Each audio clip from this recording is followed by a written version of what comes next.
Hey everyone, welcome to a Good Football Show. I am Matt Stroup. It is Tuesday, June 21st, and today we're going to be catching up on some recent NFL headlines and what it might mean for the upcoming season for fantasy purposes. That includes an update on the Jags backfield, some sleeper tight ends, at least one polarizing wide receiver, and more. I am joined by Lawrence Jackson and noted NBA fan Denny Carter. Denny, first time I've seen you at least since the NBA season officially ended. I know you've become a real heavy hitter in NBA DFS circles. What are you doing now with your time? Moving on to NBA draft props, I assume. Like, what's the next move here? I'm just in mourning as a hardcore NBA fan for the past 90 days. This is a tough time for me, Matt. Yeah. But I am happy to see the underdog Warriors get a championship. That look, with a payroll of $500 million.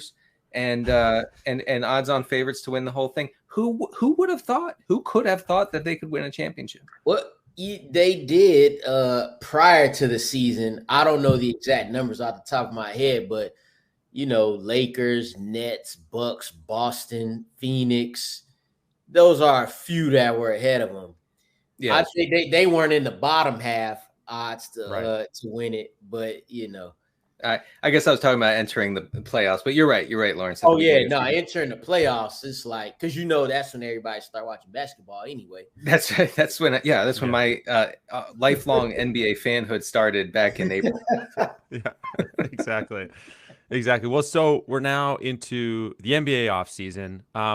And when I think of offseason, I did want to ask you guys: are either of you brushing up on your cornhole game? Is cornhole part of the agenda? Because I've been told as we turn to football, there is a cornhole tournament approaching at the Fantasy Football Expo in August. Are preparations moving along for that?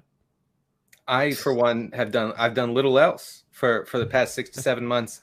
I'm out there 3 to 5 hours a day, depending on the weather, practicing cornhole. I'm doing cornhole specific exercises. Good. I'm grinding tape. I actually film myself for the entire 3 to 5 hours, and then I look back at every toss to try to calculate what's going on there. So I'm ready. I don't know about Lawrence.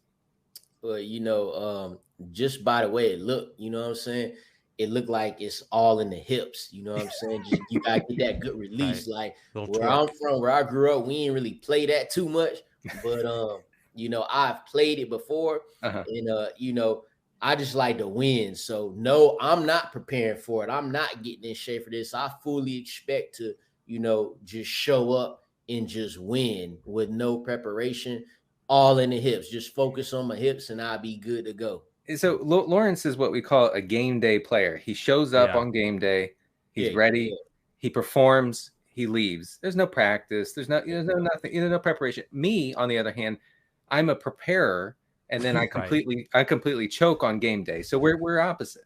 But see, this is the thing, though. This is why you shouldn't prepare. This is why I don't, right? Because when I show up and I win, it's all good. Hey, he didn't even practice. But if I lose, I got that out too. It doesn't matter. Yeah. Win-win situation. And I'm definitely really expecting to lose. But if I got confidence, at least that might scare some folks in the beginning. So that's what I'm hoping, so we going to see how it goes. You're also, by not preparing, feeling no pressure, whereas Denny has put in the hours and he's going to step up there and feel the weight of the world on him as he prepares to throw. I even heard you sustain a neck injury doing cornhole training, Denny. I did. I can hardly move my head right now because of an injury I sustained. I'm undergoing physical therapy every single day until the cornhole tournament to get ready, to get physically ready, like an Olympic athlete. It's similar. Many are saying. So I am taking this very seriously. I will say the key to a good cornhole throw is getting the proper arc on it. I mean, you have to hit like what is in golf would be a flop shot, really, to land it and make it stick. This no arc thing that I see people doing is not going to work. It's not going to. It'll work sometimes, but not in the big leagues. You have to get that arc. Just do some curls, man. That seems to be it's summer too. You just do some curls. Right. That's how I hurt my neck. Cornhole curls. All right. The Cornhole Tournament, one of many things going on at the Fantasy Football Expo. NBC Sports EDGE is one of the sponsors. That's coming up August 12th through 14th in Canton, Ohio. To learn more, go to thefantasyfootballexpo.com. And if you use the promo code NBC Pass, apparently you can get $20 off all of the packages. So something to keep in mind. All right, let's go to the headlines that we want to get into today. And we're going to start in Buffalo, where Joe Buscaglia of The Athletic wrote recently that Gabriel Davis will be, quote, a full-time starter for the first time in 2022 and is likely to bust loose as the best running mate Stephon Diggs has had since coming to Buffalo. Now, this is the aforementioned polarizing receiver from the intro. As we all know, he had that absurd playoff performance against the Chiefs, 8 catches, 201 yards, 4 touchdowns, current ADP all the way up to around 50 overall on Underdog Lawrence. Where are you when it comes to this Gabe Davis breakout? Would you describe yourself as all in, or do you have some hesitation when it comes to Gabe Davis around number 50 currently? Well, I'm one of them scary folks who just play in the middle and seeing how I kind of shape first. Like I currently got him ranked as my wide receiver 31, and I don't even know, like, I don't know if that's disrespect or not. But I feel like it's solid, for where I haven't even actually come out, like I haven't said or tweeted or nothing about Gabe Davis, because I'm, like I said, I'm just being the safe guy, being a little scary little boy, just watching what everybody else do. Because I mean, it could go either way, and you just spoke on the 4 touchdowns he had in the playoff game.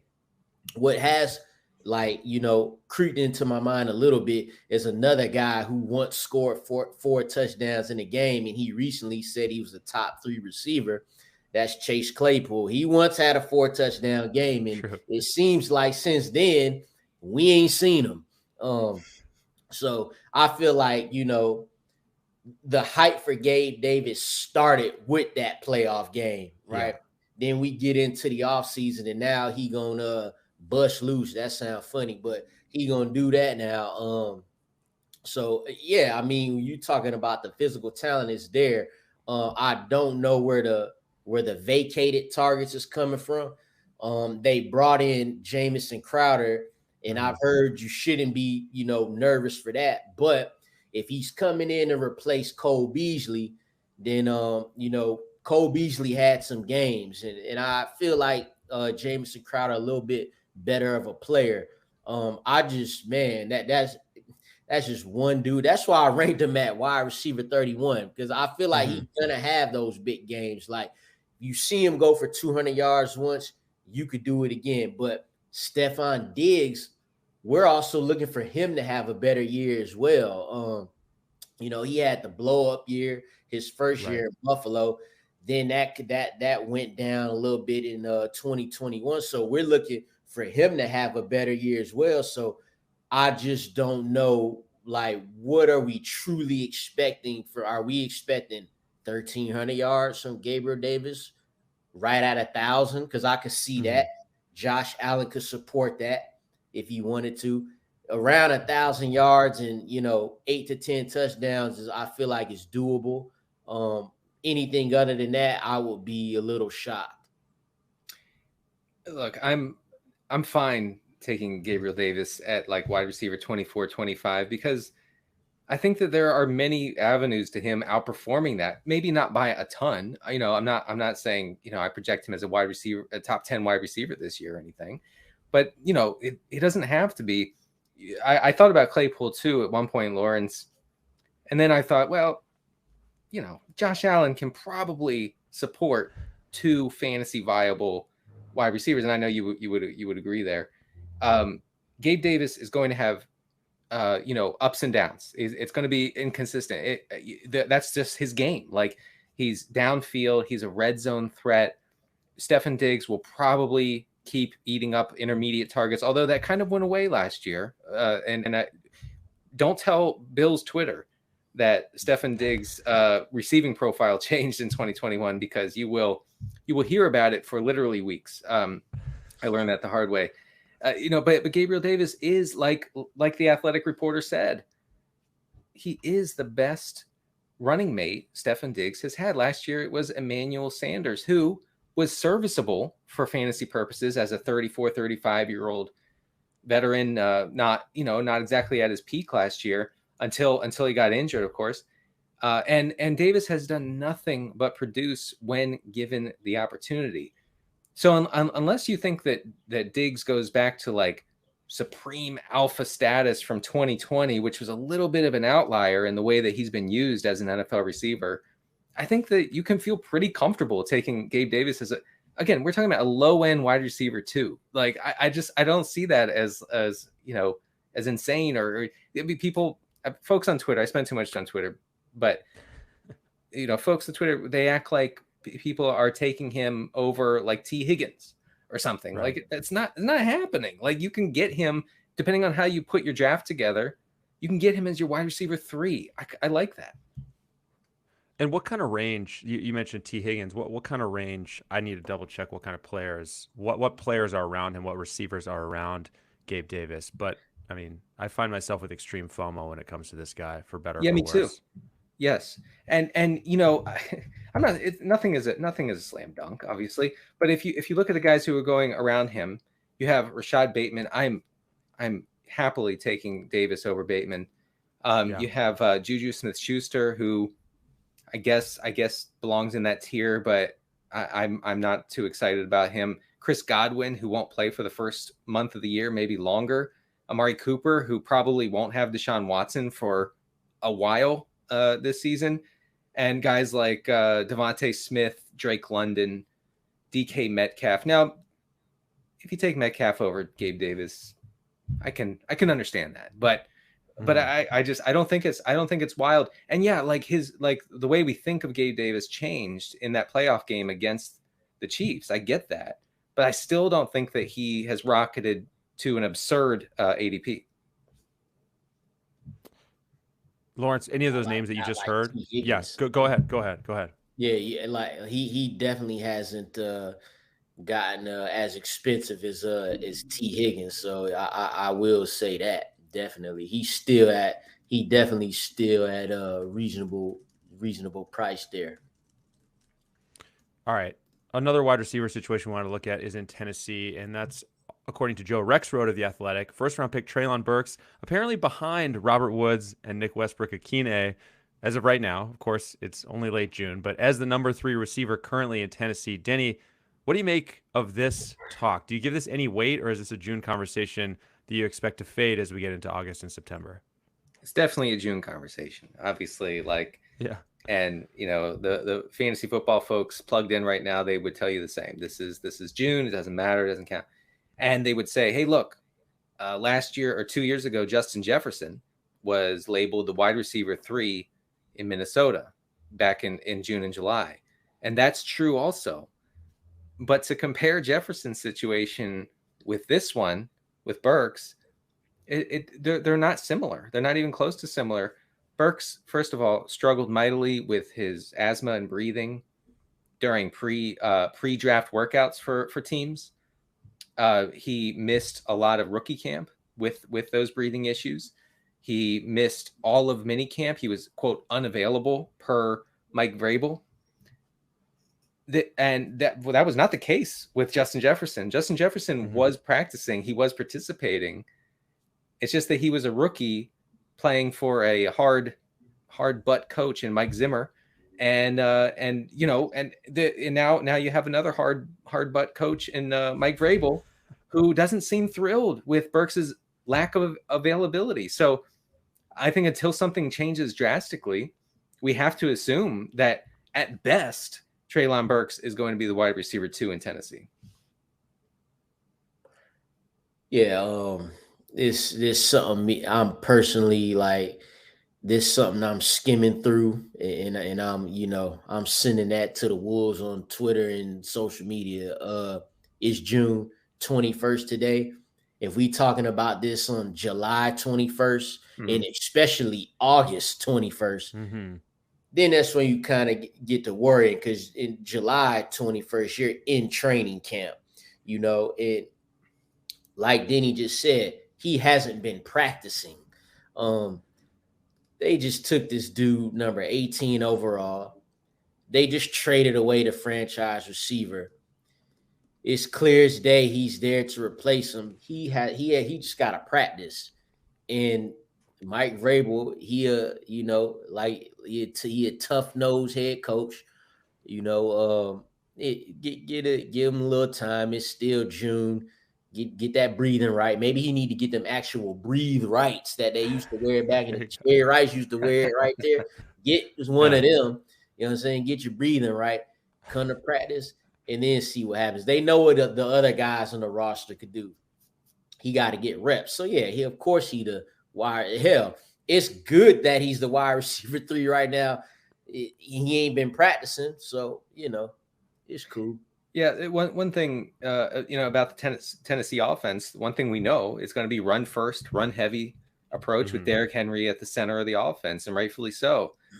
So unless Burks emerges at some point this summer as like some sort of dominant force in that receivers room, he's not going to see the necessary volume, I think, to be an every week starter in 12-team leagues to start the season. Now, that's not saying later in the season when he gets acclimated, maybe when he gets some breathe right strips, something like this, like Lawrence mentioned, right. Maybe he can by week 8, 10, whatever, maybe he can emerge in that sort of AJ Brown target dominator role.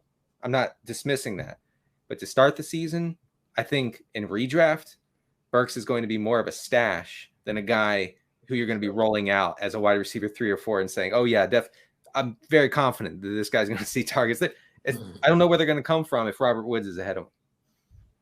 We should know Breathe Right, not a sponsor of today's episode, but I'm glad we got that in.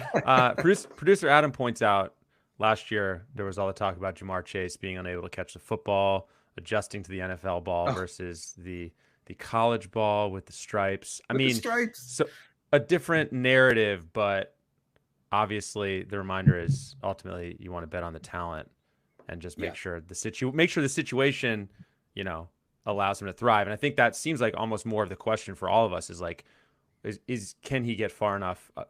Can he become this sort of no doubt go-to guy in that passing game? I think is probably the biggest question. And I don't think we're real worried about Nick Westbrook-Akine in that conversation. It's probably more reliable Robert Woods. But Robert Woods is the kind of boring player. Nothing against Robert Woods. I know he listens to this podcast, but he's kind of boring player who could end up just kind of providing some baseline fantasy value in 12-team leagues. Whereas, we don't really know with Burks. I would be cautious. Let me check just real quick where Burks is going. Sorry, I took the wrong thing. Okay, you're good. We have this is good podcasting. We have I have one more Breathe Right promo to read if you want me to say that while you're looking. He's going at wide receiver 38, right around Hunter Renfrow, Russell Gage, Christian Kirk. I would have all those guys over Burks.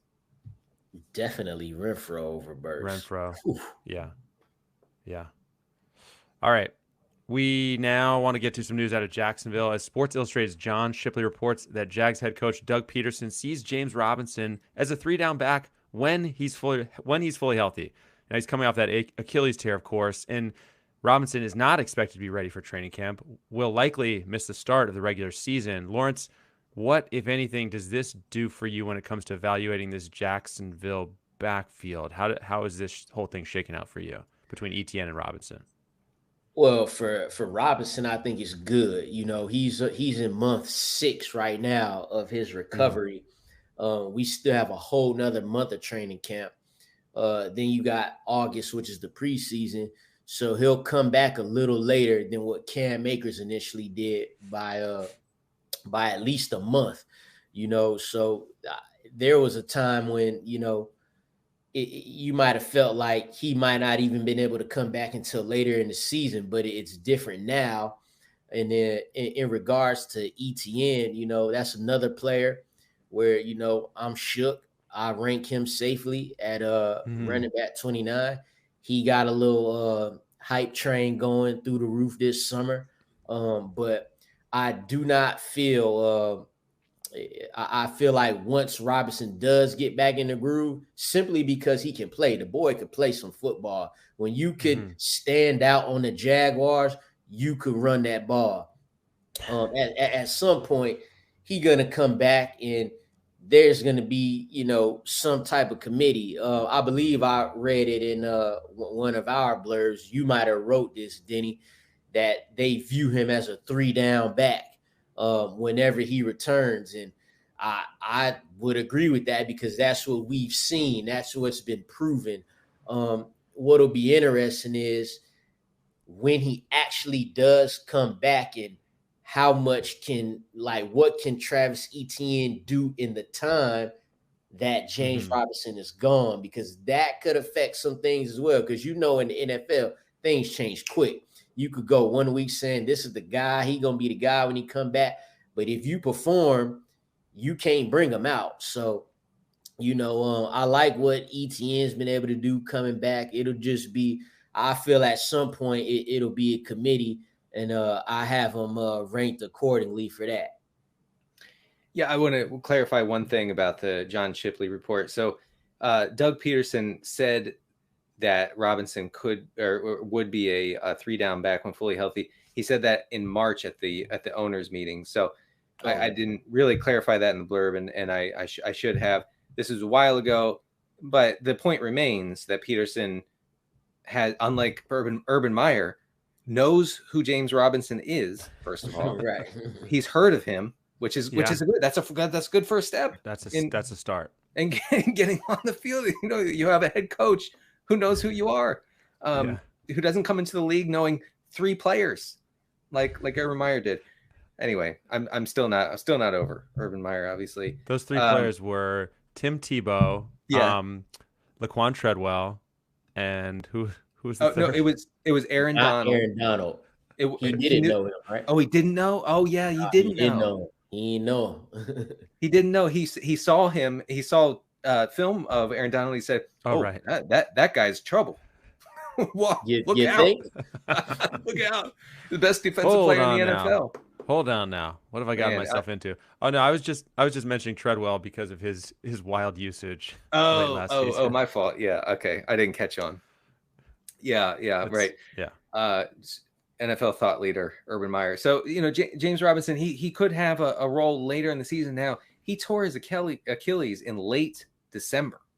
That's a tough timeline. And Cam Akers, was an exception to the rule when it comes to a recovery from such a devastating injury. I think we can expect James Robinson back maybe by October, maybe even November.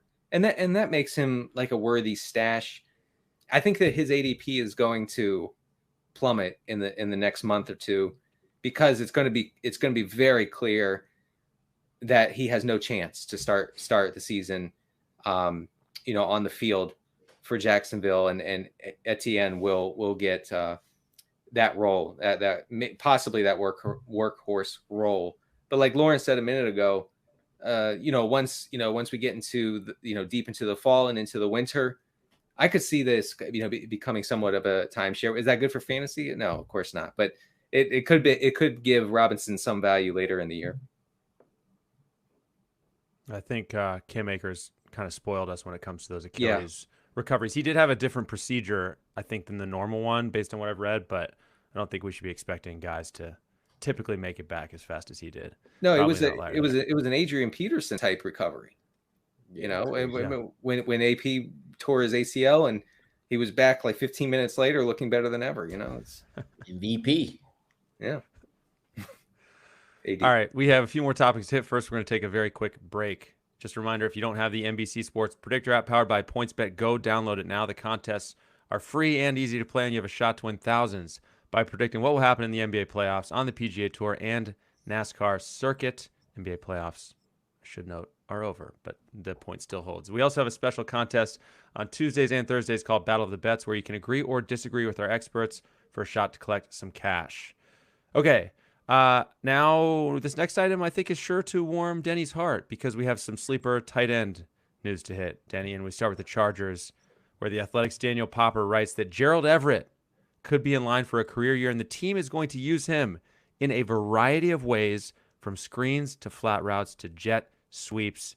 Denny, I know you've been saying for years that you need to see more Gerald Everett jet sweeps. What do you make of this news? Yes, that's what we need. I love that the fact that last year the Denver offense was predicated on Noah Fant jet sweeps, which is maybe the funniest play I saw in the NFL last year. I hate the tight end jet sweep is the worst thing ever. But look, this is June. It's a June blurb. It was a June, and I'm not going to take any flack from anybody. Okay, I'm looking for content. I'm in the content mines. My face is black with soot. Okay. Like I'm working hard trying to find this stuff. And if I find Gerald Everett's getting reverses and sweeps and whatnot, I'm blurbing it. So I'm just, apologizing sort of for that. But Everett is a huge upgrade over Jared Cook. Okay. Nothing against Jared Cook. I'm a Jared Cook truther from 15 years ago. Okay. Yeah. So nothing against him, but Gerald Everett, much younger, way more athletic. He showed what he can do last year in Seattle when he had opportunity. Now, in a run-heavy Seattle offense, he didn't always have that opportunity. But when he did, he produced. So in a slightly more pass-heavy Los Angeles Chargers offense, I think he can be serviceable. Now, I think he'll still be a streamer, in 12-team leagues. Yeah. Like, I don't think you're ever going to be able to confidently plug in Gerald Everett in 12-team leagues and say, okay, this is my guy. I don't care. I think you're gonna stream him, but it's a good spot for him. It's an excellent productive offense. Yeah, like you said, definitely a good streamer that could give you some good here and there. Gerald Everett can. That's pretty much been him for his whole career. Back in his early career with the Rams, I was a guy who, I was like, this dude is he could be top 7-8 tight end. Sean McVay offense. They even used to run a little bit of them reverses back by the goal line. They used to give him a little quick reverse to, steal the touchdown from Todd Gurley or whichever Rams receiver you had at the time. Right. It'd be Gerald Everett running in a little reverse. Now, this is why he's a streamer. If he could, I think the chances of him having a career year are extremely high. Why? Because all he had to do is get 50 catches, 500 yards, and 5 touchdowns. He's never done that in a season. So if he could get that, that is a career year, and it's very attainable. You won't think he'll get much more than that because you gotta get targets to Keenan Allen, Mike Williams, and of course the running back catching God. No offense to CMC, Austin Eckler there. You gotta get the guy hit. You gotta get him his target. So when you got a running back that's catching the ball like he does, that'll be why Gerald Everett is a tight end streamer. I thought he could actually have his career year last year with Russell Wilson. But team wasn't good. Russell Wilson missed some games, and Gerald Everett just doing what he do, get them 450 yards, them 4 or 5 touchdowns, and what 100 of them yards will come in one game. So just whatever week you streaming them, let it be that week. The 50 catches, 500 yards, and 5 touchdowns, I believe, is called the CJ Uzomah line. That's the sweet spot right there. CJ Uzomah make it look good too, but he make you think he 1,000-yard tight end. You would think that. I'm looking at Gerald Everett's ADP right now on Underdog. He's going as tight end 21, which seems a little rich for me. He's going around guys like Evan Ingram, Logan Thomas, who probably won't be ready for the season. Irv Smith. Well, Irv Smith's going slightly ahead of him. David Njoku, I don't know, man. I don't feel like I want to take Everett over any of those guys. Especially, I'd be really happy to take Evan Ingram over Everett. I'm basically hearing you say Everett's ADP has soared out of control, Denny. That's what I just heard you say. I mean, it's a little much. Untenable. It's a little much. I feel like there is a weird sort of subsection of Gerald Everett truthers on Twitter. They're a little frightening, and they're very excited right now. Oh, if there's a Gerald Everett truther out there right now, knowing what we know with the Chargers offense, then they probably fight people for no reason. Oh yeah, they'll fight you. They will fight you. Right. I think the argument goes, why draft Travis Kelce when you can wait on Gerald Everett? right? No, I'm just kidding. No, hey, you know how it be. Yeah, I do know. All right. We mentioned CJ Uzomah a minute ago. He has vacated the city of Cincinnati. He's now with the Jets. And that takes us to the guy that the Bengals brought in, and that is Hayden Hurst. And as the Athletics' Paul Dehner Jr. writes, Hurst offers a higher ceiling in the pass game than Uzomah. And he wrote that Uzomah's 49, 493, 5-touchdown line, that's the CJ Uzomah line, should be seen as the base of expectations for Hayden Hurst. Now, Lawrence, we don't want to necessarily be hyping Hayden Hurst here, but again, it's June. Are you buying any of the appeal here? Where are you on this this whole Hurst thing, if we could call it that? Yeah, I could definitely go with the fact that, that 500-yard, 5 to 6 touchdown could be the baseline for him in that offense, simply because, a little more athletic tight end. You've seen him have a similar stat line his first year in Atlanta. And then, you got the attention on Jamar Chase. That's how CJ had a lot of his good games. He'd be wide open down the middle because people worried about Jamar Chase deserving so in T Higgins out there. And we started picking up CJ Uzomah. We started picking him up to stream him here and there. Same case as Gerald Everett, but a little better. Like, I'd rather take Hayden Hurst just because I saw what CJ Uzomah did. And, they don't have a running back that's about to gobble up 90 receptions. So I would probably I like him a little more than Gerald Everett, actually. But, yeah, I could definitely see, like, the 500 yard is like, a nice little floor with, 700-ish yards up there as a ceiling. So what's going to make the difference with a lot of these tight ends is touchdowns anyway. That's what it's really all about. So, yeah, I would, again, I'm not, like you said, we not here to hype that up because the hype is in the wide receivers. Let's be clear. We know that. But, it could be a decent streaming option based on the matchup or how that defense defends the tight end position.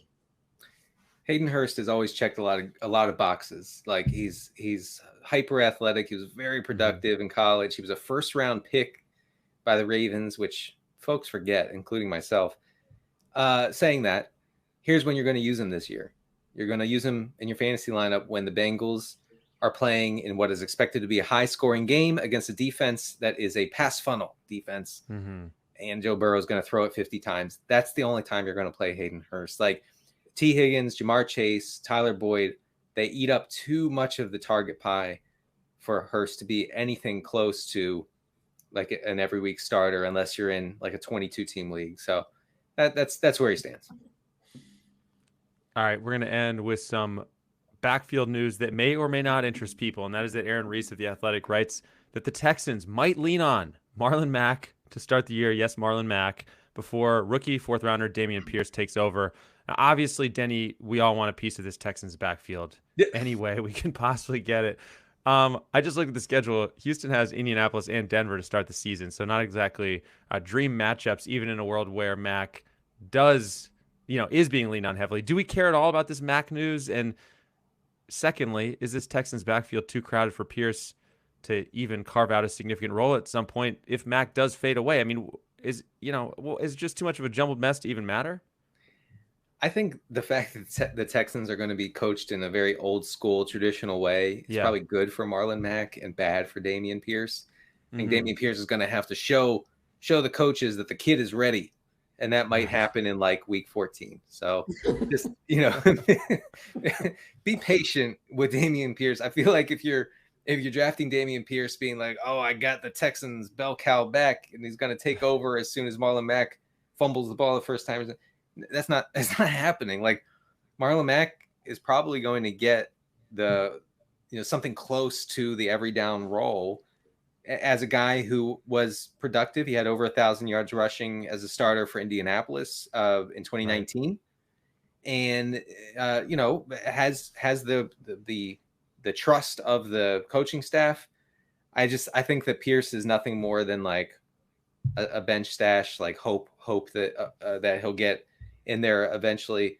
And on a Texans team that will probably try to keep it on the ground as much as possible, Marlon Mack could have his moments. I'm trying here, guys. I'm trying to paint a rosy picture of Marlon Mack. I for one, I'm pretty happy for Marlon Mack when he came back, man. And they showed him, doing drills on the side. And like, I started tweeting about Marlon Mack and people took it as like, he going to challenge Jonathan Taylor. I'm like, no, man. I'm just happy he running. I'm happy he going to be good to go. Now, what's interesting is their leading rushers, the Texans from last year, was Rex Burkhead, Mark Ingram, and David Johnson. Top 3 rushers. Those are veterans, like real veterans, like closer to 30 than they is to 22. So it definitely, this news is no shock. It should be like this. Dameon Pierce is gonna have to get in there with his opportunities and literally outplay the veteran running backs. That is Marlon Mack and Rex Burkhead, who went off that 1 week against the Chargers, I believe. Yeah, so he gonna have to get in there, and that's how it goes for rookies. You have to get in there and outplay your competition to show that the coaching staff could trust you. Like you say, Marlon Mack got 1,000-yard season under his belt, despite it being 3 years ago. He's got it. Just another year removed from his own Achilles. He had an Achilles injury, right? Yeah. Yes. Just another year removed from that, and now he get an opportunity like this. Could be, we could get shocked, draft day when Dameon Pierce got drafted in the 4th round, we like, okay, we know what this is going to be, but maybe we don't, because Marlon Mack, he can play, and we're going to get a chance to see what he could do. Fantasy wise, the most likely outcome is that it end up being some type of timeshare, especially if they want to keep the ball on the ground as much as possible, get them running backs shuffling in and out of there. But Dameon Pierce, I would put a lot of money on him not being RB1 in the Texas backfield for week 1 and probably the first 5 weeks. Right. You know what we need? We need an algorithm that measures how well a player fits into the Texans culture, because that's a culture-based team. Okay. And Nick Caserio, Lovie Smith, they talk about culture. We need culture guys, culture. We don't need skilled guys. We don't need good players. We need players who fit the culture. And so I need to know more. I need to look into this. Does Dameon Pierce fit the culture? If he does, he could be starting week 1. If he doesn't, he could be cut by Halloween. We don't know. You better get the culture and then get some culture. By the way, Marlon Mack is going to play this whole season at age 26. It feels like he has been around longer than that, and is like, in all of our minds, he's like sort of a washed up, aging. Nah. He is here. He going for 1,800 yards. Okay, just. All right. That's it. That's the end of our agenda for today. Anything you guys want to mention on NBC Sports Edge before we get out of here? Denny, I know you happen to write, I think you wrote a Bears preview that Pat Doherty thought he was supposed to write, if I'm not mistaken. Yes. You actually wrote it. I wrote it. Pat also wrote it. And Pat wrote his own. And yeah, his it's like when a band has like a secret album that is never released. So Pat's Bears 2022 preview is going in the archives. It'll be released in the year 2075 for those who are interested in reading it. But yeah, mine is up on the site, and I feel like I dug deep on Justin Fields to show his potential. I'm intrigued. I hope you tried. I hope you found some. I hope you summoned some optimism there. I found some stuff. That's what I'll tell you. Okay. Good. Lawrence, anything you want to mention before we go? Same deal, man. I'm right there with them with the fantasy previews. Mine in particular will be coming up in July. I think I'll start off with the Raiders and go from there. But we got them coming overall, every day. So, and then on Friday, I'll do a little video recap of all of the fantasy previews that we've done in that said week. So, yeah, people could look out for that. All right. Sounds good. Check out all of that on NBC Sports Edge. Want to say thanks to everyone for listening and watching live with us today. In the meantime, don't forget to subscribe to our show. Take a minute to rate and review us as well. We'll be back here on Thursday this week. Denny, Lawrence, thanks, guys. Talk to you soon. Thanks for watching. Make sure to hit subscribe for all the latest fantasy and sports betting advice from NBC Sports Edge. And don't forget to sign up for NBC Sports Edge Plus to get the best-in-class draft guides, as well as season-long fantasy, DFS, and sports betting tools that will give you the edge.